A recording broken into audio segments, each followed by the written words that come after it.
This is a Smith machine 1¼ hip thrust, which biases the glute max. This variation builds on a standard Smith machine hip thrust by adding a controlled pulse near the top of each rep. The Smith machine hip thrust is a glute max dominant movement with a shortened position bias, meaning the exercise feels the hardest and heaviest at the top of the movement when the hips are extended and your glutes are contracted.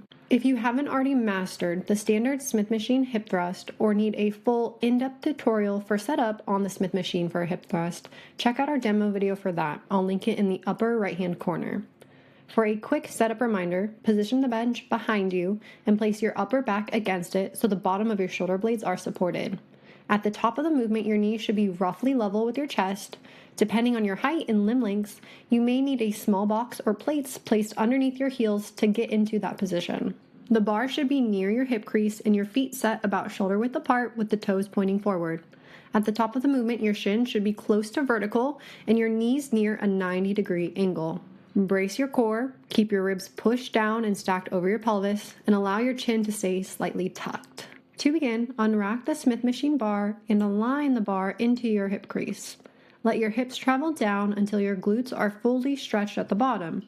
You want your head and chest to follow the bar, keeping your torso straight like you're pivoting from the bench. From the bottom, squeeze the glutes and push through the midfoot to drive the hips up into the top position.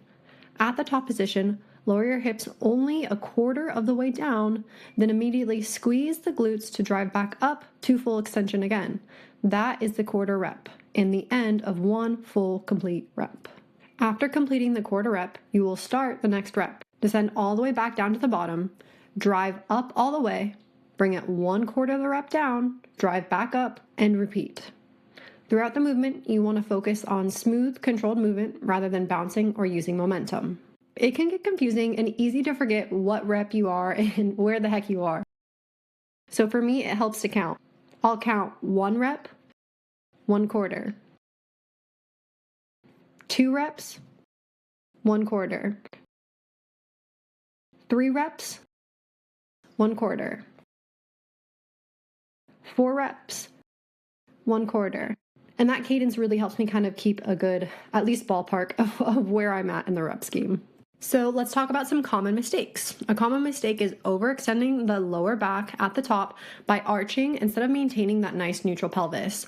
Fix this by keeping the ribs pushed down and moving your torso like it's straight on a plank of wood. Another issue is rushing the quarter rep or turning it into a bounce.